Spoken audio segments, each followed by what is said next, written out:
On today's episode, we're going to install some coilovers, address some maintenance issues, and then hit the track.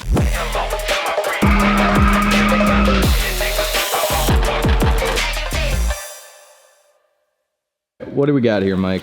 Our next mod we're going to do is install some BC coilovers. This is their digressive piston setup. So if you think of, the way a shock works, with higher piston speed, a progressive one will stiffen up and become firmer with that higher piston speed. These actually are firmer at first and then kind of soften up for those bigger hits. So for drifting, a lot of people like this. Honestly, I've never tried it, but I understand the theory, and this is a great platform to test it out on. These look really nice. I'm happy with them. I've never run BCs on a car before, but I've heard good things about them, so I'm excited to see what the digressive piston is like. Rust belt cars are funny. Most of the rubber stuff's usually fine, but everything around it's junk, like the subframe. I don't know if you saw the other side, but it's pretty bad. We're gonna ignore that. Yeah. That is not there, it doesn't exist. I don't even know what we're talking about, honestly. It's a later problem. Yeah, that's future us. Future us problem. Yep. We hate those guys. Future us, we hate them. The people from not rusty places don't know. Don't know. They don't get it. They just don't get it. The sadness you have to deal with. BMW like versus not like. You can go by the door chime.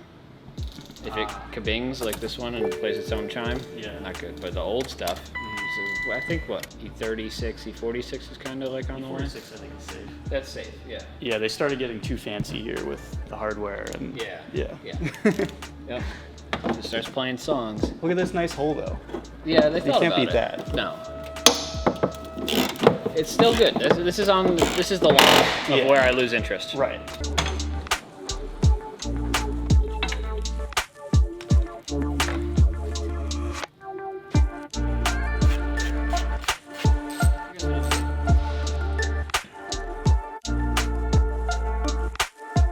This guy threads under the shock so it doesn't run away.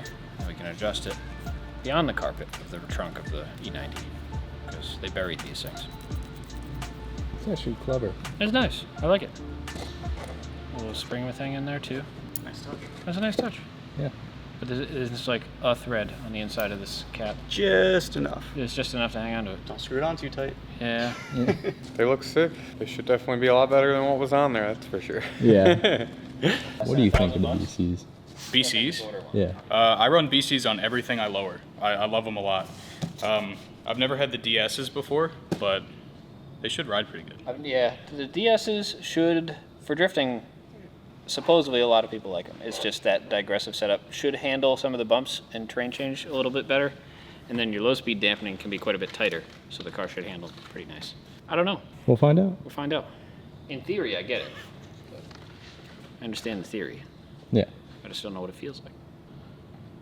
This should be pretty good. That's about what it sounds like. Yeah, that's what it sounds like in the car. Yeah. Ugh. It's not Continuing fix everything process. So you're clear.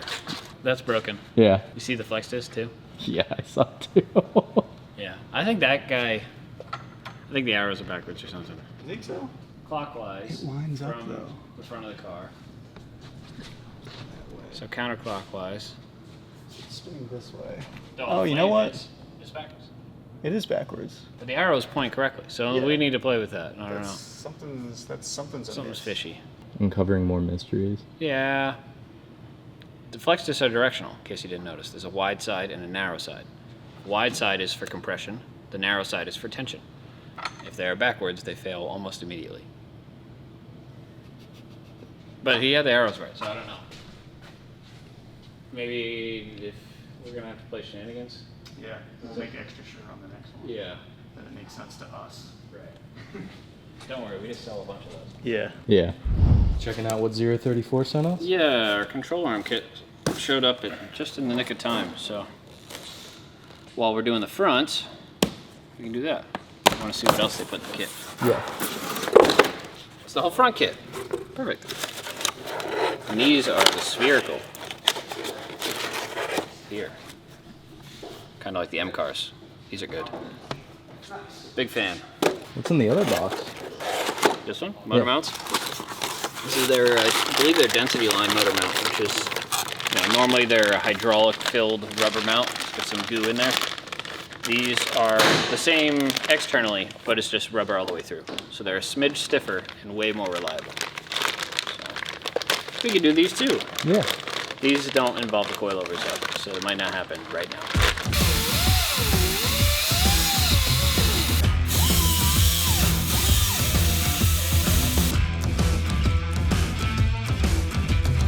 So this is a rack spacer. All it does is it goes between the tie rod and the rack, and it actually is the same outer diameter as the rack and the same inner diameter as the tie rod threads. So it just gives you a little bit more angle for very cheap.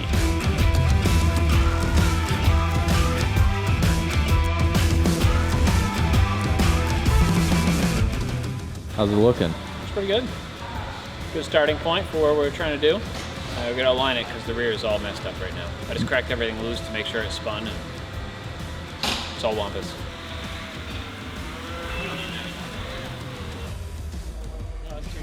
That's all we can get. We'll address more in the future, but this is what we have the means to deal with. So what numbers were you looking for alignment-wise then? I'm trying to get rid of as much camber as possible, so we're not eating inside a tire. Basically, drifting, you want to use the entire contact patch. So the number doesn't really matter as long as you're wearing the tire evenly, using all the tire you paid for, which is also all the grip you can get. So ideally, I'd like to see less camber, but right now we're maxed out. And then toe, I want it just a touch of toe in, not very much. In the future, we'll dive more into that. It changes the way the car behaves, but for right now, it's a good starting point. So what numbers are you trying to hit for the front? It's kind of driver preference and what you like toe-wise, so we're gonna figure that out. I like pretty close to 0 toe, but every chassis is a little different. A little toe out usually makes it dive into corners more, which makes it feel more responsive, but it tracks worse on the street. So it depends on what you're doing with the car. For this, we're kind of chasing pretty much 0, just a touch of toe in so it'll still track nice. So we are driving into this first bend. And then other than that, basically just keep everything even. We'll dive more into the geometry of what to do tire-wise, but we're gonna play with camber and caster later to really get it dialed in. So you want at like 50% lock, you want the tire to be pretty flat on the bottom. So that's what we're gonna end up chasing. But at the moment, we're just kind of setting it up.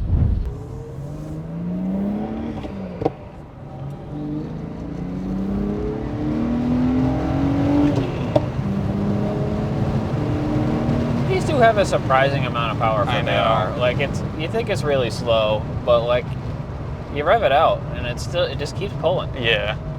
I do like this motor. It's kind of like an S52, it just keeps going. Yeah. Ride's good. Yeah, ride's good. Not too stiff. No. Trying to get through some of these fast. Come on, let's get past the bridge. Some bigger bumps. It does soften a lot of those hits. Yeah. Like the compression hits. I felt the difference. It feels a lot different than other coilover cars I've been in. Yeah. How does the 034 stuff feel up front? Front feels great. The control arms are one of their spherical things. It's basically like the M3 arm from the looks of things. Mm-hmm. And those help out a lot in like the directness of the steering feel. The thrust arms weren't too bad, so I'm not noticing a huge improvement, but they are better. Like the brake dabs more direct now with some freshies up there.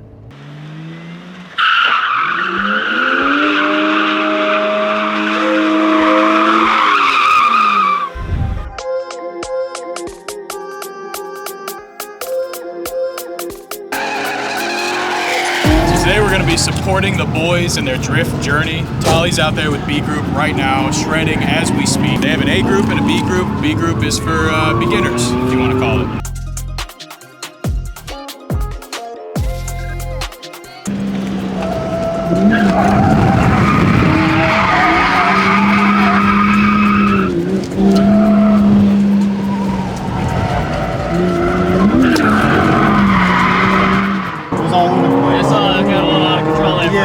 Consecutively now, between all the runs you've done with practice at headquarters to the first track day, how many hours would you say you even have in the car right now? Oh, only a couple hours, but the stuff in the parking lot at work is a bit tough because that's all first gear.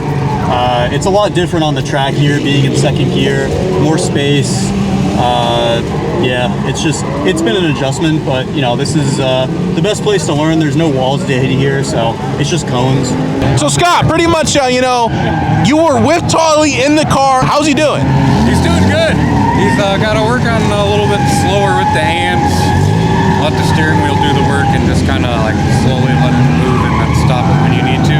He's getting a little like grab happy, ham fisting it a little bit, but he's realizing what he's doing and then he's talking about how he's going to fix it, and then he's also learning throttle control as far as letting off so you don't spin all the way out, or when he needs to give it more throttle.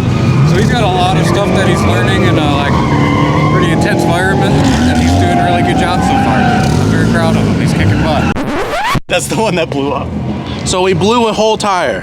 Yeah, well, I mean, there's a lot of right-handers in this particular layout, so even tire wear is not necessarily what happens. And this one got through the cords on the inside because that's as little camber as we could get. Scott, you see the carnage here on this tire? Looks like a chainsaw. Yeah. Oh my gosh, that is insane. So, Like a chainsaw.